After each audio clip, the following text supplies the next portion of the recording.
Hello. Our last lecture focused on how we persuade the reader of our analytical papers through a logos-based method, making a logical case. We focused primarily on connecting ideas we are making about the film to research which makes those claims more probable. In our case, we are trying to prove that the film The Grapes of Wrath is trying to warn us that changes to the environment and to technology in a society can easily lead to suffering amidst the least powerful in that society. Our research helps to make that claim more probable.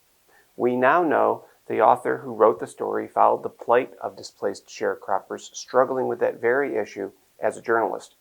We also know that in his writing, the author pointedly blamed the government and big business for not doing enough to help these people as conditions changed.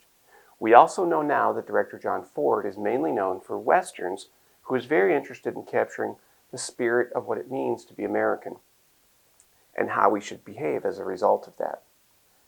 This is really good, but what counts even more is how we can make a logical case through our second method, by using our knowledge of how film techniques evoke reactions. To be clear, we will spend all year learning film techniques. There are so many, and as we learn more techniques, you will grow in your ability to take what you are learning about film techniques and apply it to your analysis, and more importantly, become a better filmmaker by purposefully using technique in your craft. Still, where do we start?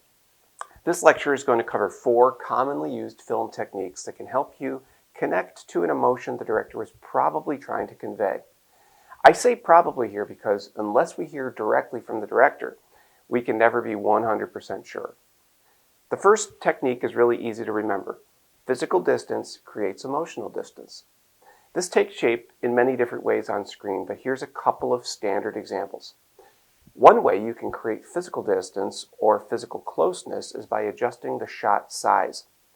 We will have a more complete training on shot sizes, but let's look at the two ends of the spectrum.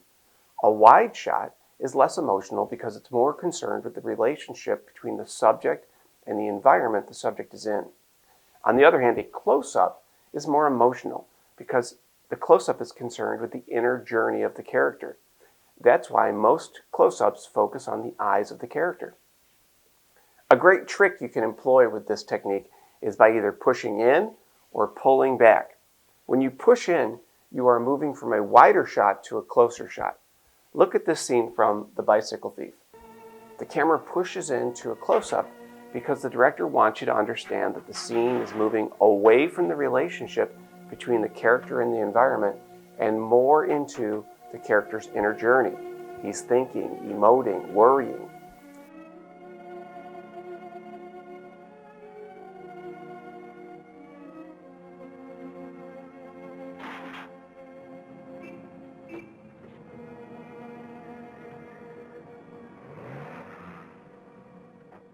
Later in the same movie, the camera pulls back. It moves from closer shots to a wider shot. This is because the director is moving away from the emotional journey of the character and wants you to consider this character within the context of the environment. That this is just one small story amidst thousands in the city of Rome. You are placing your character in context with the environment. Got it? Wide is less emotional, close is more emotional.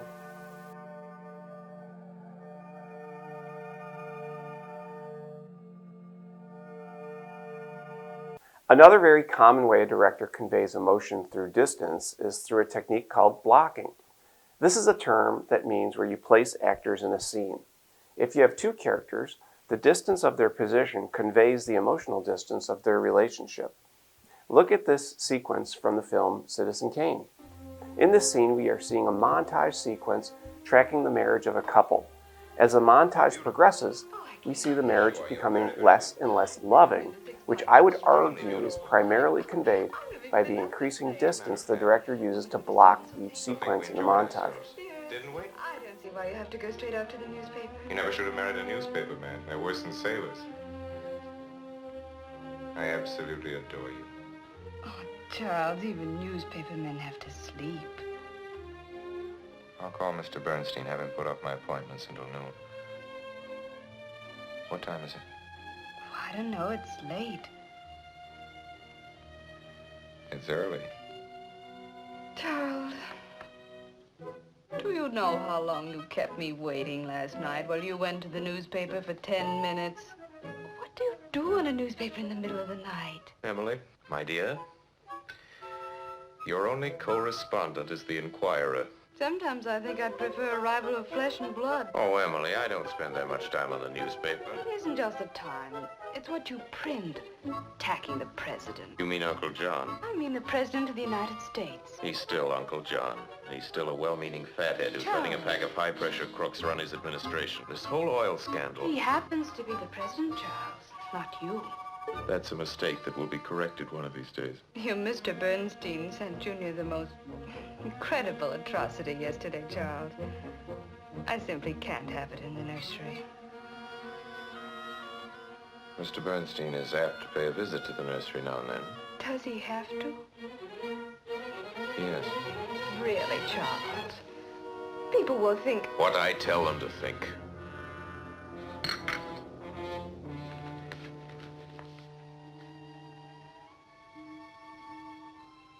Therefore, closeness equals an emotional intensity, and a distance equals an emotional distance between characters. Okay, another common method directors use to convey emotion on film is through the use of camera angle. We will do a more complete study of camera angles, but here are 3 basic ideas that can help us. If the camera is even, meaning it's at around eye level, this is sort of your default setting. There's no particular emotion being conveyed through the angle itself. But if there's a high angle, this is when the camera is higher than the actor's eyes, tilted downward. This conveys powerlessness. The subject seems small because the camera is looking down on them. Likewise, when the camera is lower than the actor's eyes, tilted up to see the actor, this conveys powerfulness. The actor looms with power over the camera. Directors use this technique quite often in scenes with 2 characters where status is important, meaning one character is in a powerful position and the other is not. Consider this scene from Silence of the Lambs. On its skin, it does this whenever it's told. Mister, my family will pay cash. Whatever ransom you're asking for, they'll pay it. It rubs the lotion on its skin or else it gets the hose again. Someone is being held captive in a well. The scene uses high angles to create powerlessness of the captive and low angles to create powerfulness of the captor. The high angles and low angles help to convey the status of those relationships. Our third common technique is juxtaposition. This is a fancy word that simply means 2 things put next to each other in order to suggest a relationship between them. Sometimes you can have the juxtaposition occur in the same film frame. Look at the scene from Drive, a film noir depicting a dangerous man who falls for a single mother with a seemingly pure heart. Without knowing much at all about the film, we see that in this dialogue shot, the director chose to place a mirror with a picture of the woman's children beside her. The mysterious man, the person she's talking to, is reflected darkly in the mirror. The children are juxtaposed between the 2 characters, likely to suggest that they are perhaps standing in the way of a deeper relationship between these 2 characters. Juxtaposition can also take place by placing scenes beside scenes. Take, for example, this training montage from Rocky IV. Here, 2 boxers are training in preparation for a big fight. The editing technique here is called cross-cutting, as we move back and forth between different scenes that are happening at the same time. You are meant to juxtapose one character's man of the people approach to his training against the emotionless, technological approach of the other character. Which will win? The director juxtaposes these 2 moments so that we see this as more than a fight between 2 people. It's a fight between tradition and technology. The last technique that I want to discuss today is sort of your starter kit to analyzing film is symbolism. When you're first making films, you may not pay a lot of attention to symbolic details, but as you become stronger in your ability to manipulate all the elements that are seen in the frame, not just the actors, then you start making decisions on objects and locations that help us to understand the character and the relationships and themes. In other words, objects and locations become symbols for a more complicated conversation about themes, emotions, and character arcs. For instance, in this scene from The Falcon and the Winter Soldier, we see the Falcon giving Captain America's shield back to the government. The Falcon was the heir to the shield, and was meant to become the new Captain America, but he does not feel worthy. In this scene, he is looking at the shield through a glass that protects it. There is a physical glass wall between him and the shield. The glass wall is a symbol of this invisible emotional wall he has inside himself that makes him think he is not worthy to carry the shield. Or take this scene from the opening scene of The Grapes of Wrath. In it, we see recently released murderer Tom Joad walking through a crossroads. A crossroads is a common symbol that says you need to make a decision in your life that will have a lasting consequence. There may not be any going back from this decision. It's very much the entire story of Tom Joad in The Grapes of Wrath as he struggles with his call to be true to his family versus his other call to stand up against injustice, which would make it impossible for him to stay with his family. Therefore, the crossroads is a symbol of Tom's emotional journey as he comes to terms with the path he must choose. Director John Ford introduces his story arc in the very first frame of the film. Okay, let's review our starter kit of film technique. 4 things you can do right away. 1. Physical distance is emotional distance. It can be distance between 2 actors or the distance between the actor and the camera. 2. A high-angled shot creates feelings of powerlessness, and a low-angled shot creates feeling of powerfulness. And when you have 2 characters in a scene shot from 2 different camera angles, it's often meant to suggest the status of that relationship, who has power and who does not. 3. Juxtaposition.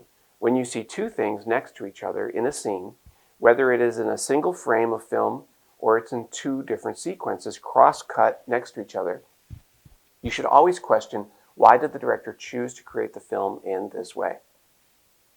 And our 4th is symbolism. That whenever you see something on screen, you should always ask, why did the director dress the scene this way? Why did the director place this scene in this way? So there are many more techniques, and actually that's what this class is really about, for you to learn and practice techniques that make for more effective filmmaking. But if you simply start by looking at blocking, shot size, pushing in, pulling back, high angles, low angles, juxtapositions, and elements that could be symbols, you're well on your way to being a great analyzer of film. In our next lecture, we're going to take a look at how to organize the body paragraphs in your textual analysis devoted to analyzing film techniques. Thanks very much.